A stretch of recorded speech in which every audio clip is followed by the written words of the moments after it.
Rabotay, Besorot Tovot. C'est une excellente journée aujourd'hui, comme on a déjà partagé hier au nom de la Mishnah, à la fin de Ta'anit. C'est une journée qui est comparée à Kippour. Même les Tunisiens, ils adorent beaucoup cette journée car on est exactement 55 jours avant Yom Kippour. Je ne le dis pas pour qu'on va commencer à se préparer, car comme Yom Kippour, c'est, en français ils appellent ça le grand pardon, ça veut dire quand on redémarre tout à zéro, page blanche, et bien aujourd'hui aussi c'est une journée, il l'a dit en hébreu, mais Sougal, c'est propice pour commencer comme si on vient de se marier, comme Khatan Beyom Khatunato. Mais je pense que, sauf toutes les raisons de joie que vous connaissez déjà, il y a aujourd'hui un grand jackpot qui dépend de notre prière, car dans la Mishnah on a partagé une des raisons lesquelles aujourd'hui c'est une fête. Vous vous rappelez qu'au désert déjà, Yom Shekalubom et Temidbar, il y avait 600 000 personnes qui devaient mourir pendant les 40 ans dans le désert, chaque Tisha B'Av, qui est le 40e jour depuis le retour des explorateurs. Alors vous divisez 600 000 qui doivent mourir pendant toutes ces années-là, combien ça fait par an? 15 000. Alors pendant 39 ans, 15 000 morts chaque année. Et les derniers 15 000, chers amis, et voilà le point très important d'aujourd'hui qu'il ne faut pas qu'on va le rater celui-là. Ils ont creusé leur tombe, comme ça raconte le Midrash dans Echa, et ils dormaient là-bas, et ils savaient que le lendemain matin, ils vont plus se réveiller.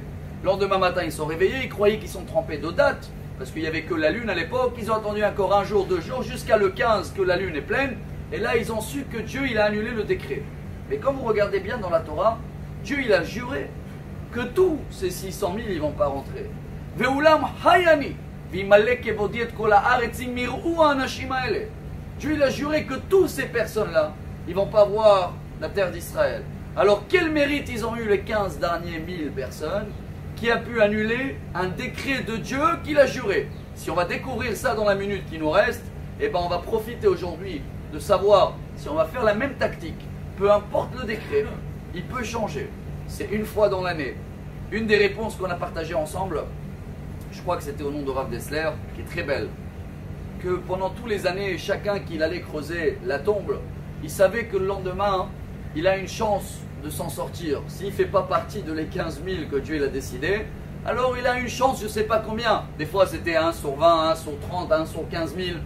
Alors dans la prière qu'il priait quand il était dans la tombe, il priait mais il dépendait un petit peu de la chance. Les 15 derniers 1000, comme ils savaient que demain ils ne vont pas se lever, leur prière était tellement sincère, je vais dire même désintérêt. Aucun intérêt direct à Dieu, qu'une prière comme ça, Bokat Kolarekim, on dit en hébreu. Ça tranche tout, ça monte même s'il y a un décret.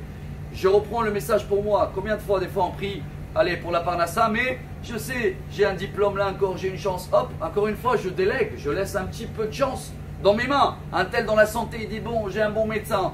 L'autre, dans les études, ça va, Dieu m'a donné un cerveau.